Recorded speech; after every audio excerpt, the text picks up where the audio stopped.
аймактарда болгон. Азыркы кырдаал региондорго өтүп кетиши мүмкүн да. Жогорку кеңештин депутаты Марлен Маматалиев. Саламатсызбы? Саламатсызбы. Маанайыңыз жакшыбы? Рахмат, жакшы. Сизге чоң рахмат. Ушул учурдан пайдаланып биздин эфирибизге келип бергениңизге анткени чынында эле сизди болсо дайыма костюм шымчан, дайыма мындай катуу сүйлөгөн, жаштарды алдыга сүйрөгөн эле үнүңүздү угуп келебиз. Ал эми ушул келип тамак жасап бериңиз дегенге баш тартпай келгениңизге чоң рахмат. Дагы баса айта кетчү нерсе бар. Ушул кырдаалда Марлен мырза 500дөн ашык биздин медперсоналга тамакты берип жатат. Бул аябагандай чоң иш, бул чоң соп. Мына биз дагы бүгүн атайын медперсоналга тамак даярдоону чечтик. Анда бизден алыстабаңыздар, кандай тамак жасайбыз, бунун баардыгын бизге Марлен мырза айтып берсин. Рахмат.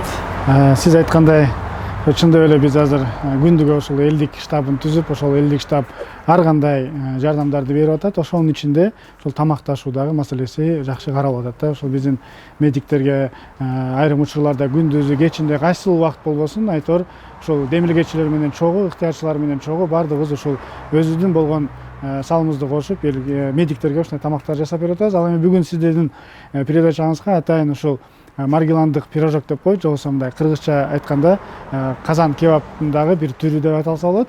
Эми ошону сиздерге керектелүүчү азыктар бул эт, эң негизгиси. Андан кийин ошол картошка, анан бир аз пияз кетет, май, туз, көбүнчөсү көңүлдүү ушул эт менен анан картошкага борушубуз керек да. Сиздер ойлогоңуздар, булар атайын картошканы даярдап коюштур деп. Анткени 10 килограмм картошканы ачууда убакыт көп талап кылат. Ошондуктан биз сиздерге жасалуу процессин дагы көбүрөөк көрсөткөнгө аракет жасайбыз. Анда сиз этти тураңыз, мен картошка ачып баштайын, Эми Марлен мырза, айтсаңыз, үйүңүздөрдөгү ашканада көбүнчө ким дамдуу тамак жасайт? Сиз бош убактыңызда сөзсүз түрдө ушу балдарыңызга, келинчеңизге өзгөчөлөнүп тамак жасап берсеңиз керек, Бычакты кармагыңыздан эле билип турам, үйдө тамак жасайт экенсиз.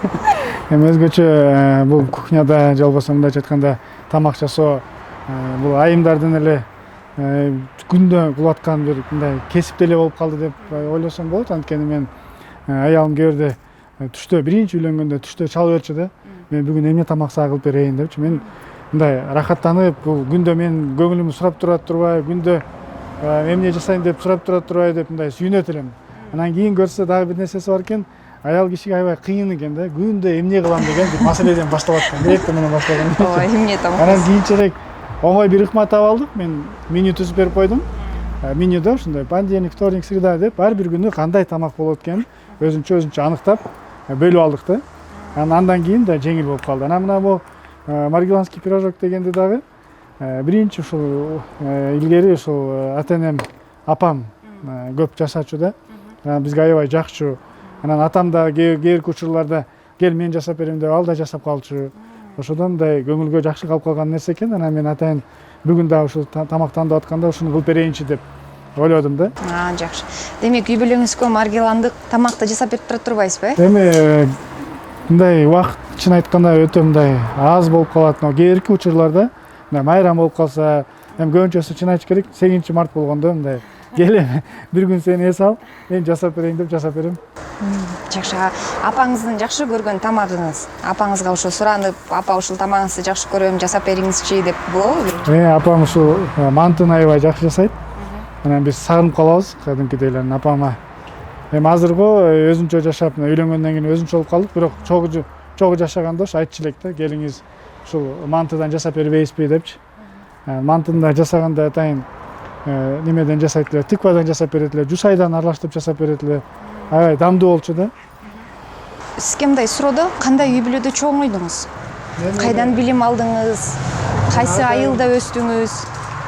Атам мамлекеттик кызматкер болгон да. Анан азыр деле ишмердүүлүгүн алып барып атат, мындай коомдук ишмер деп атасам болот. Анан ар дайым эле мени сурай берет. Ушу сен атаң мамлекеттик ишмер болгон турбайбы, кызматкер болгон турбайбы? Мындайча айтканда госслужащийдин чоңдун баласы болгон турбайсыңбы дей беришет да. Жок, андай эмес, тескерисинче. Мен ошол тиги атам кандай гана жумуштарда иштебесин, мен тескерисинче керек болсо мына башка балдардын, чиновниктердин балдары мындай жакшы кийимчү, бири сырт жака барып эс алып келчү. Мен андай эмес, мен ар дайым четте окушкан. Мен баардыгын эле ошол Кыргызстанда эле жүрүп, жайында жайлоого мени жиберип, башка чиновниктердин балдары бир жерден эс алып келип, күйүп карай болуп келсе, мен жайлоодон эле мындай кара болуп күйүп келген бала элемин да. Анан турмушта өйдө ылдый болот албетте. Бизде деле турмушта жакшы күндөр деле болгон, кыйын күндөр деле болгон. Бирок мен ата энем ушундай тарбия берген, кандай болбосун, кичинеден баштап эле мындай өзүң менен өзүң болгонго аракет кыл, анан акчанын каяктан келгенин табылат экен дагы мындай өзүң эртеден баштап издей бер деп мени ушундайга үйрөткөн да. Анан ошон үчүн мен студент кезимде эле мен акчаны тапканды өзүм билип, өзүм контрагымды төлөп, өзүм иштеп, кичине болсо да бизнес кылып, ушундай жолдо жүрүп калдым да. Баардыгын көрдүм десем болот да, кандай акчанын кандай кыйын келишин, анын сарпталышын. Биринчи курста экен ата энем атамды Ош тарапка жумушка которуп калышты.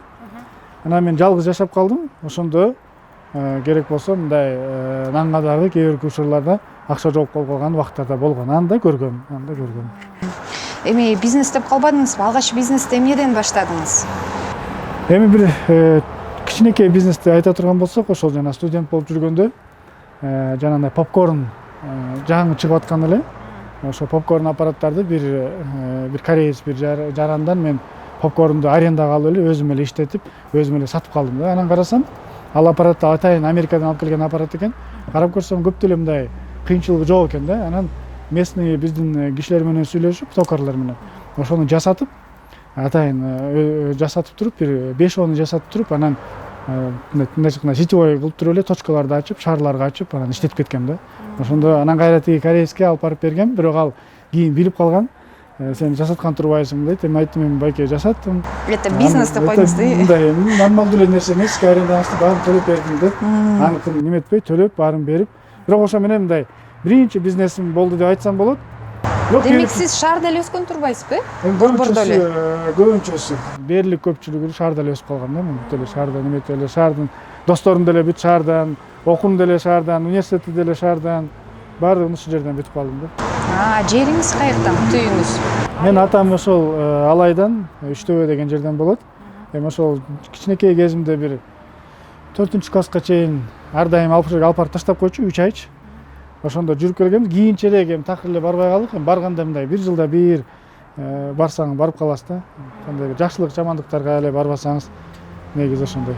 Өкүнгөн жоксузбу саясатка келип? Чоң саясатта келгениме 2 жыл болду деп айтсам болот. Бирок мен окууну бүткөндө эле мамлекеттик кызматкер болуп, соцфондко жумушка бардым. Эми жөнөкөй бир ведущий специалисттен болуп, акырын тек күч менен начальник управленияга чейин баардык текшти өткөн кызматкермин да.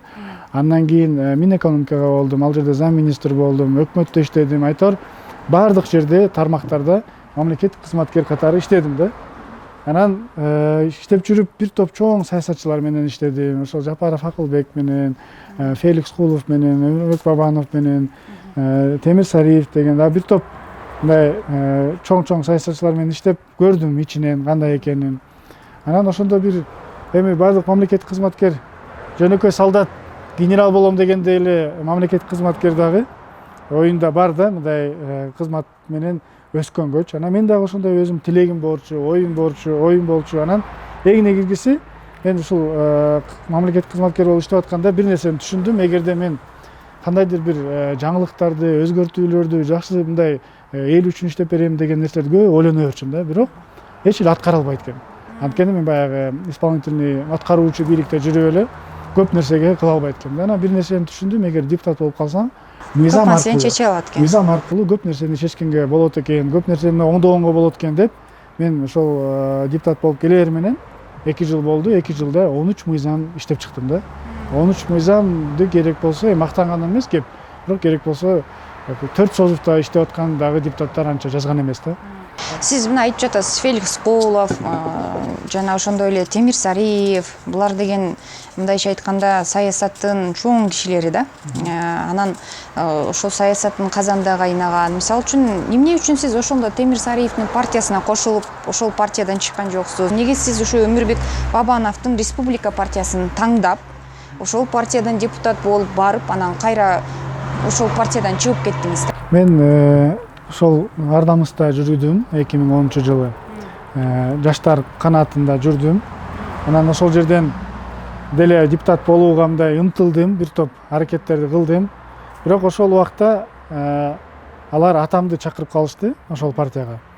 Мен биринчи барып ошол жерде жүргөндөн кийин ошол атам жактан ушул атама сунуш берип калган, атам келип калганга байланыштуу. Эми экөөбүз боло албайбыз. Жаңы эле революция бүтүп атса, жаңы эле ата менен бала бир жерде иштебеш керек деген нерсе туулуп атса, анан мен албетте анда болбой калгам.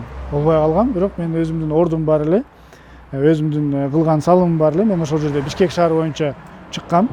Бишкек шаары боюнча өзүмдүн добушумду алып бергем, ошондо элечи. Бирок жанагындай депутат боло алган эмесмин да. Анан кийинчерээк ошол ар намыста иштеп калдык. Анан жогорку кеңешке чогуу келдик. Мен дагы ошондо секретариатты жетектеп келип калдым, иштеп калдым. Анан ошол жерде биринчи коалицияны кулатып атканда мындай бирден бир ошол процесстин жүрүшүн алып бараткан адис катары жүргөм да. Анан ошол жерде мен Бабанов байкап калат. Дагы анан кийин мындай күлүп коет. Байкап калып, анан кийин бир момент болуп калат. Анан ага айтам. Күлгөн жакшы экен. Күлүп байкап калат да. Мен кулаткан кагаздарымды алып барып берип атам. Азыр кандай кыймылдар болуш керек, кайсыл сөздөр айтылыш керек деп депутаттан депутатка чуркап жүрөм да. Ал жерде 25 депутат ар намыстан келген. Ата журттан дагы депутаттар келип, эки партиянын ортосунда биз иштеп атканда мен ошол жерде көрүп, анан ал байкап калат, көрүп калат. Анан мага жумушка келбейсиңби деп мага сунуш берет. Мен анан айтам, мен эми сизге бара албайм, анткени мен ар намыста иштедим, ар намыста жүрдүм, сизге бара албайм деп анан отказ кылам да. Андан кийин эле бир аз убакыт өткөндөн кийин баягы эми атам да ошол жерде иштеп калып, анан бир жерде иштей албайбыз да. Мен башка жака кеткенге туура келди. Анан ошол жерде Ташбаев Учкун деген министр болуп калды эле, экөөбүз тааныш элек. Ал айтып калды, мага келип иштеп бербейсиңби дегенде мен ошол жака жумушка кетип калгам. Кетип калгандан кийин эле Бабанов премьер-министр болуп калды. Премьер-министр болуп, биздин министерствого келип, мен ал жерде статс-секретарь болуп иштеп калдым эле. Биринчилерден болуп, министрликтердин арасынан биз электрондук жанагындай документ оборот киргиздик да. Анан ошону презентация кылып атканда Бабанов өзү келип көрүп калды, көрдүм ошол жерден аябай ынанып, жакшы болгон турбайбы, жакшы кылыпсыңар деп көрүп, дагы бир жолу, дагы бир ирет мындай айтсам, көзүнө учурап калдымбы эмне, анан ал премьер-министр анан мени чакырды. Чакырып мага өкмөткө келип иште, экөөбүз чоң нерселерди, чоң реформаларды чогуу кылайлы деп мындай сунуш кылып калды. Сен кылган нерсеңди бүт Кыргызстанга жайылтайлы, келбейсиңби деп анан сунуш кылып калды. Анан мен премьер-министр айтып аткандан кийин мен ал жерде зам министр болуп атсам, анан кайтып мен отказ бермек элем. Анан ошентип демек республика партиясына келип калган турбайсызбы? Ошентип экөөбүз жакшыраак иштеп, анан чогуу болуп калып, чогуу иштеп калдык дагы. Анан мен ошентип өзү сунуш берип калды 2015-жылы республика партия менен чыкпайсыңбы депутат болуп депчи. Эми бул жерде сиз жана сурооңузга жооп берейин. Сиз айтып атпайсызбы жана ошол менен келдиңиз, анан кетип калдыңыз депчи. Эми мен ал киши менен мына жакында эле бир ай болду. Өзүм кирип, ыраазычылыгымды билдирип, ошо сиз менен чогуу иштедим, сиздин партияңыз аркылуу мен депутат болдум. Бирок эми баягы ар кандай ортодо ситуациялар болду. Эми ал кичине белгилеп кетейин. Мисалы 2015-жылы мени тизмеде бир алысыраак таштап койду да. Анан мен айттым, эмне үчүн мага мындай азыртан эле доверие жок болсо, мен анда барбай эле койбоймунбу десем, жок. Сен айырмасы жок. Сен эң негизгиси добуш алсаң, сен депутат болосуң. Канчанчы список болбо, сен келесиң деген мындай мага сөзүн берген да. Анан шайлоо бүттү, мен Ош Бишкек шаарынан чыктым. Бишкек шаарынан 14 кандидаттын арасынан биринчи орунду алдым. Мындайча айтканда депутат болушум керек эле да. Анан ар кандай ыкмалар менен бизде ошодо соттошуу процесси болуп калды, дагы бир нерселер болуп калды. Айтор мен депутат боло албай калдым. Кийин 3 жылдан кийин гана келип атпаймынбы? Анан мен ошолорду эске алып, ошондой ситуацияларды баарын эске алып, мен кийинки шайлоодо келе тургандай ниетим бар.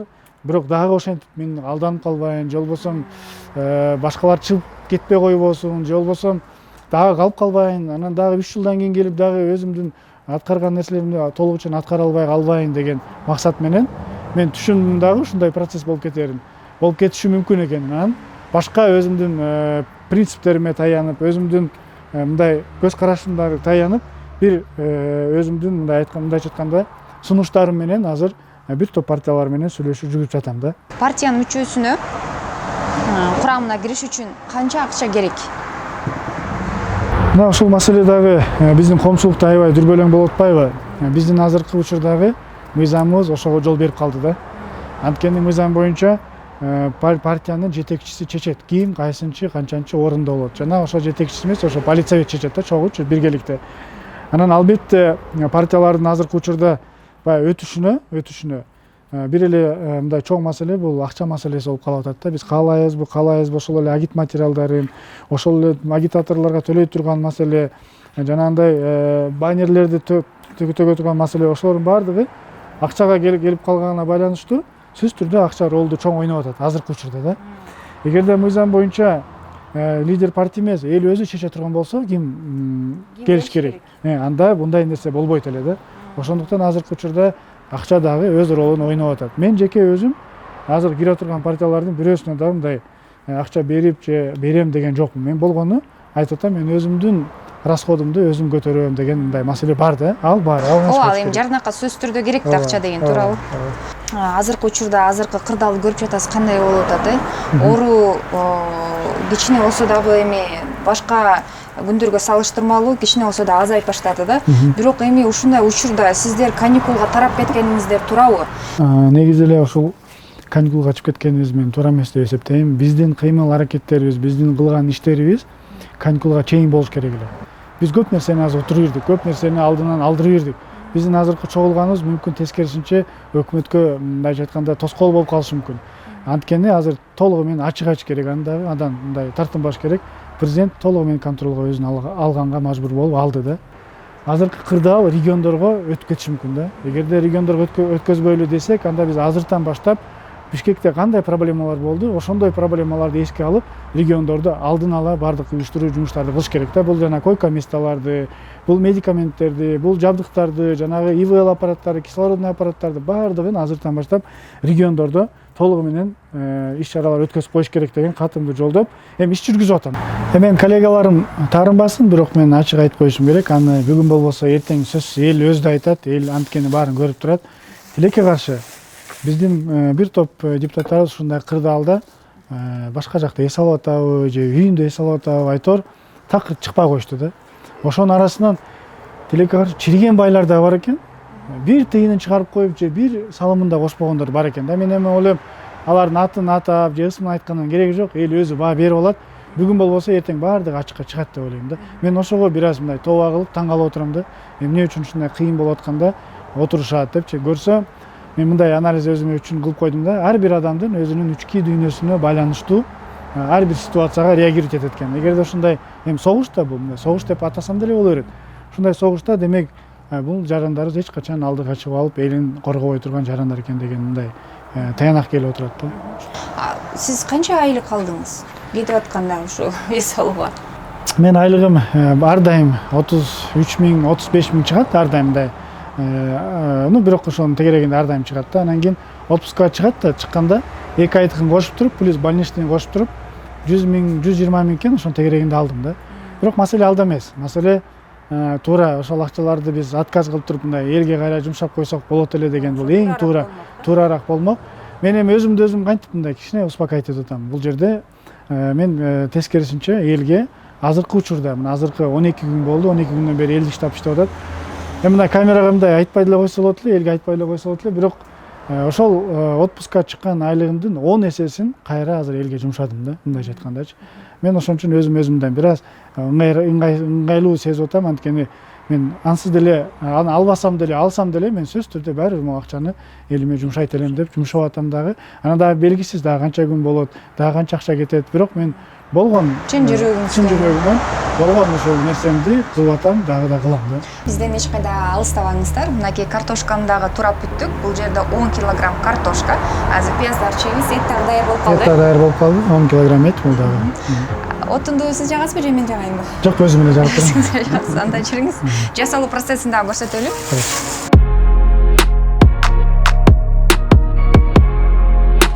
Биринчи эле майдан башташ керек. Майды куюп алгандан кийин биз картошканы өз ирети менен келтире беребиз. Азыр эң башкысы бышыралап аткенбиз. Майды канча коюш керек? Майдын баарын курабыз. Ушул майдын баары кетет. Салабыз, аз-аздан салып турабыз. Кайра эле бышкан сайын мындай кызартканга чейин алып барабыз. Бираз кызарып калгандан кийин гана мындай золотистый болуп цвет болгондон кийин алып туруш керек да. Ошол процессти азыр мына баштайбыз.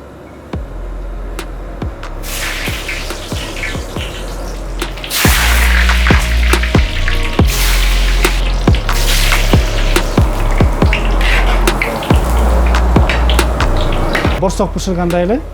Бирок өтө өткөзүбөш керек, мындай күйүп кетпеш керек да аягына чейинчи. Бул мындай көбүрөөк процесс алып калат, бирок бунун ошол фишкасы ошода болот.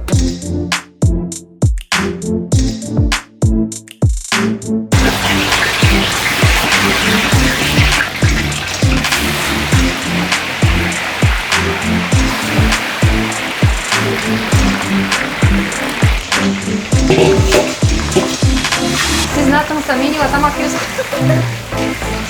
Заказ алып турабыз.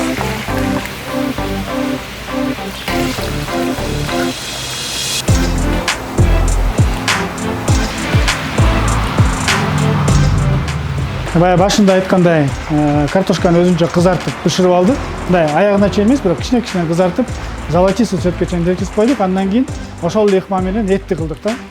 Эми демдейбиз, бирок демдегенге чейин азыр булардын кайра баарын салып, суу коюп, анан крышкасын жаап, бир 40-50 мүнөткө калтырып койсок, ошо менен Кудай бурса бышат.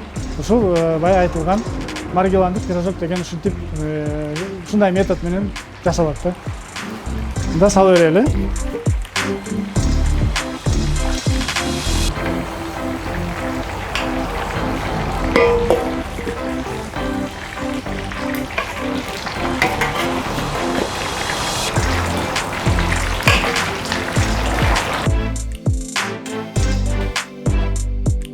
Эми этти да ушундай эле менен коебуз.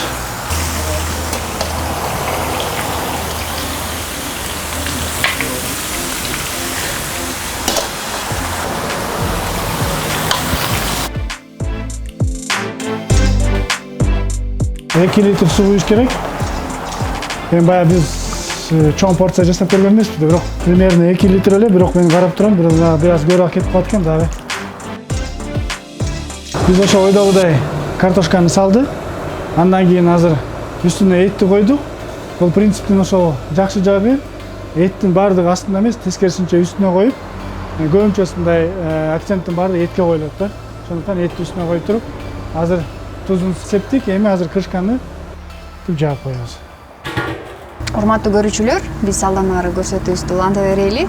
Жана кыргыздарда айтып койдук го, баардык маселелерди чай үстүнө чечсе болот деп. Чай үстүнө дагы кичине маалымат беришип, пикирлерибиз менен бөлүшө кетели тамак бышканча.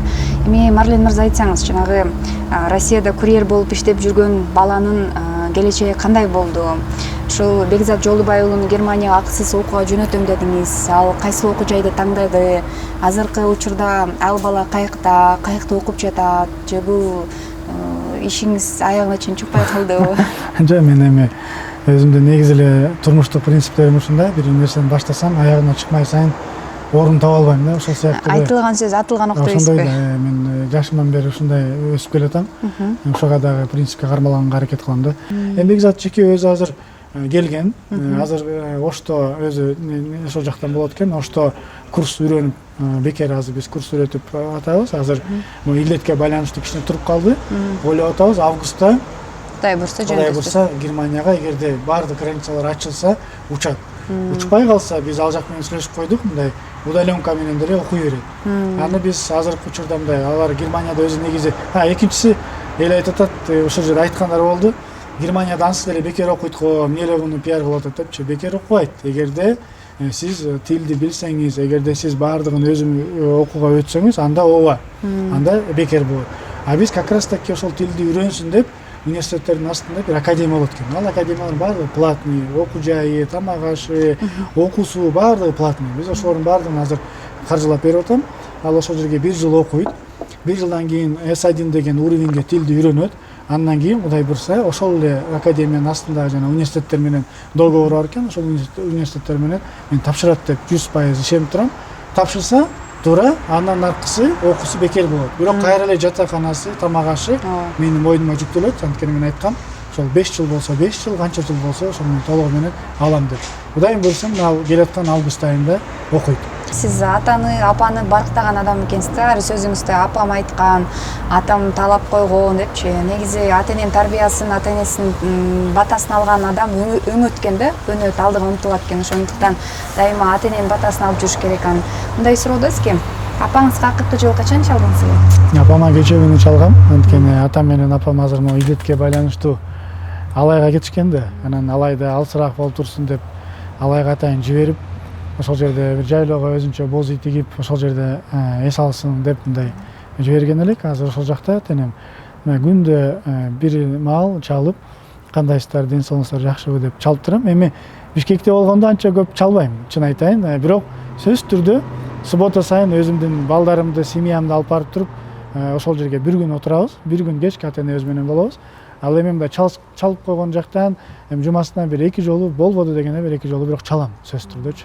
Эне 9 ай курсагында 3 жыл колунда көтөрүп жүрөт экен баласынан. Биңиз айткан го, уулдар апасына жакын болот деп, сиз атаңызга жакынсызбы же апаңызга жакынсызбы? Эми мисалы бар бир эркек бала кандай болбосо дагы бир аз апасына жакын деген бул чындык окшойт. Мисалы атам мени мындай өтө мындай строго мындай тарбиялап, баардыгын үйрөткөн адам, албетте, баардыгын неметкен. Бирок анча-мынча сырларды атам айта албайм да, бирок негедир апама айтам да.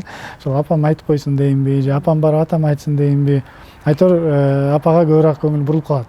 Эми сиз дайыма эле айтсаңыз керек апаңызга, апа мен сизди жакшы көрөм, мен сизге ыраазымын, сизде аял жок депчи, мисалы үчүнчү, ушул тамагыңызды сагынып, ушул тамагыңызды жасап койсоңуз үйгө барам деп. Мен ойлойм, аз деле чалып апаңызга болгон жакшы ойлоруңузду, сезимдериңизди айтып койсоңуз, бул деле көптү кылбаса керек да. Эскере ушул илдеттен апаңыз сүйүнүп калса керек. Телевиденияда да айтып кое берейинби? Айтыңыз, ошо түз эфирден отурам, эфирде отурамын. Ошо апаңа чал деп айтышты. Назира кыйнап атат деңиз. Биз эфирде отурсак, апаңыз чалып калды. Чалайын, алайын энди. Алло. Апа кандайсыз, жакшысызбы? Мен жакшы. Мен жана чалып анан кайра кишилер болуп калып, кайра трубканы коюп койдум эле. Кандайсыз, жакшысызбы? Жакшы. Атам кандай, жакшы элеби? Мен жакшы эле. Жакшы эле кыздар, жакшы эле, баары жакшы эле. Оорубай элеби атам, жакшы элеби? Жакшы, ошол келди, настроение. Өзүңүз немедесизби? Жайлоого чыгып, немеге чыгып, туугандар менен көрүштүңүзбү? Апа, анан неме азыр прямой эфирден элем. Азыр мен громкий связьга эле коюп сүйлөшүп атам. Баары тартып атат. Сизди как раз эстеп, сиз жөнүндө айтып берип аттым эле, сиз да чалып калдыңыз. Алло. Угулуп атабы, апа? Ошо. Жакшы. Ошол апа, анда тынч болуңуздар, аман эсен болуңуздар. Жакшы көрөм сиздерди, ошол өзүңүздү жакшы карап, апа. Шаарга барбай эле туруңуздар, эми ошо Алайда эле туруп туруңуздар, шаардан алысыраак болуп туруңуздар. Өзүмдө бала чакам менен тынч тургула, жакшы балдарды кара өзүм карап. Макул. Болуптур апа, анда мейли, чалам дагы. Болуптур. Бейшенен таманда деп коет, апаңызды Меккеге апарып келдиңизби, ажытсага? Мен эң чоң ниетим ушул атам менен апамды алып барып келейин деп ниет кылып жүрөм. Мурдагы жылы атамды алып барып келейин десем, бир аз атам неметип калып бара албай калганбыз. Бирок ошондо өзүм семьямды алып барып келгем, кыздарымды, аялымды, апамды мына күтүп атам. Мына илдет бүтүп калса эле сөзсүз түрдө алып барам да. Анткени апам азыр Кудайга шүгүр намаз окуйт, 5 маал намаз окуйт.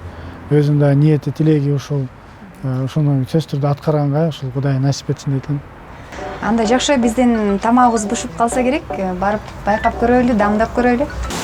Достор, мынакей биздин тамагыбыз да бышып калды окшойт, 40 мүнөткө демдеп койгонбуз. Азыр муну ачып көрөлү, бисмилля. Жети бир укмушайт. Бүгүн Кудай буйрса, дарыгерлер сизге ыраазы болуп көрсө күн сайын узатып турбайсыздарбы тамактарды? Мен көп порция менен жасап көргөн эмесмин. Мен ойлойм, эми бир аз кемчиликтер болуп калса, врачтар кечирет го деп ойлойм.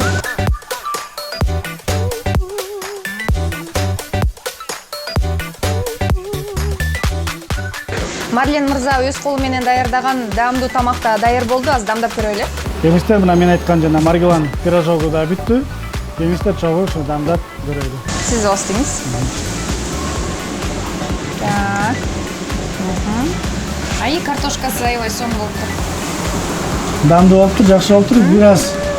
Бираз чоң казанга кылганга байланыштуу бираз сусу көбүрөөк болуп калды, бирок Жакшы. ойдогудай эле болду. Кудай буюрса, врачтарга жагат деп ойлойм. Негизинен эле ушу кыргыз элибиз аманчылыкта, токчулукта, ден соолукта болсун.